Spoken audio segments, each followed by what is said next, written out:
Untuk informasi lebih lengkap dan berita-berita lainnya yang terkait, klik link di deskripsi di bawah ini. Dan jangan lupa juga subscribe channel YouTube kami. Pastikan Anda juga menginstal aplikasi CNBC Indonesia yang tersedia di App Store dan Play Store. Ada nggak sih Pak sebetulnya biaya-biaya lain yang kita harus ketahui gitu ya, kita harus pahami ketika kita mengambil cicilan online, Pak Efrinal?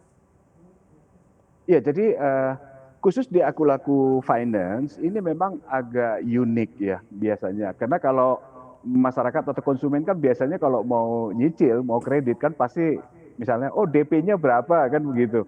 Nah khusus di Akulaku Finance ini dalam cicilan kita nggak ada DP. Kita nggak ada DP. Jadi kita hanya berikan plafonnya sekian, silakan belanja, ya kan. Kemudian kalaupun ada biaya lainnya itu lebih kepada tadi denda misalnya kalau memang terjadi keterlambatan. Nah kami sendiri juga sebenarnya tidak menginginkan itu terjadi gitu loh. Karena kita berharap semua konsumen udahlah kita on time payment aja gitu loh.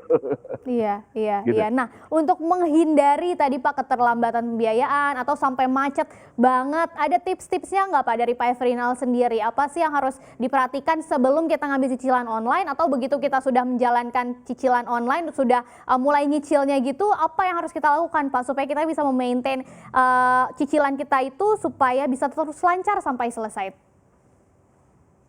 Oke. Jadi kalau misalnya terkait dengan pembelian dengan cicilan, saran saya adalah yang pertama, pastikan dulu bahwa sebenarnya barang yang mau dibeli itu adalah keinginan atau kemauan, ya. Jadi wants and needs itu adalah yang paling utama dulu. Kalau memang itu suatu kebutuhan, monggo silahkan gitu. Tapi kalau hanya kemauan, sebaiknya berpikir untuk 2 kali. Nah, pada saat itu kita sudah putuskan ini adalah suatu kebutuhan. Dari beberapa kebutuhan, lihat mana skala prioritas. Ya.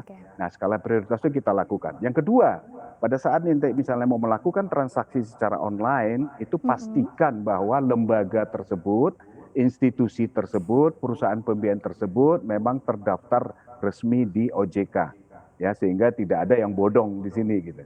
Nah, yang lainnya adalah dalam bicara mengenai cicilan berarti adalah kemampuan bayar.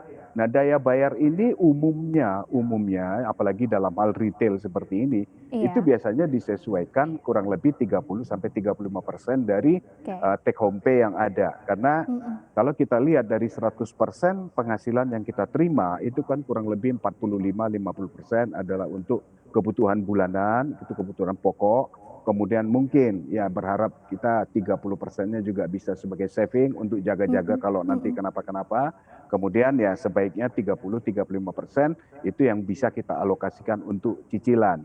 Nah, kemudian berikutnya adalah kalau kita sudah nyicil tadi pastikan bahwa selalu jaga untuk bayar on time ya, tepat waktu ya, supaya tadi itu jangan kena lagi denda. Kalau kena denda berarti ada tambahan cost yang harus keluar gitu. Nah, kita juga kan nggak mau karena denda itu sebenarnya baik bagi perusahaan pembiayaan atau bagi konsumen sebenarnya itu tidak menginginkan gitu.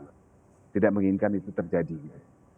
Iya. Nah, jadi itu yang mungkin yang harus dicermati juga oleh konsumen untuk lebih berhati-hati gitu ya, berhati-hati dalam mengambil ya fasilitas pembiayaan cicilan dari perusahaan pembiayaan atau lembaga jasa keuangan lainnya.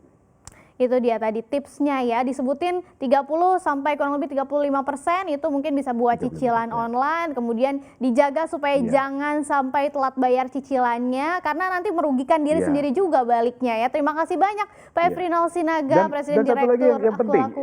Ya boleh Pak Efrinal, seperti apa Pak? Satu lagi yang penting adalah, saya tadi lupa sampaikan bahwa kalau misalnya sudah melakukan cicilan, tolong jangan sekali-sekali melakukan praktek gali lubang tutup lubang. Ya, karena itu nggak nyelesain masalah. Ya, jadi gali lubang tutup lubang itu nggak menyelesaikan masalah. Jadi sebaiknya jangan dilakukanlah hal-hal yang seperti itu ya. Artinya bayar utang dengan utang lagi gitu ya Pak Efrinal ya? Dengan minjem utang, iya. Karena itu praktek-praktek yang nggak sehat itu terhadap keuangan gitu. Oke, diingat baik-baik pesan Pak Efrinal.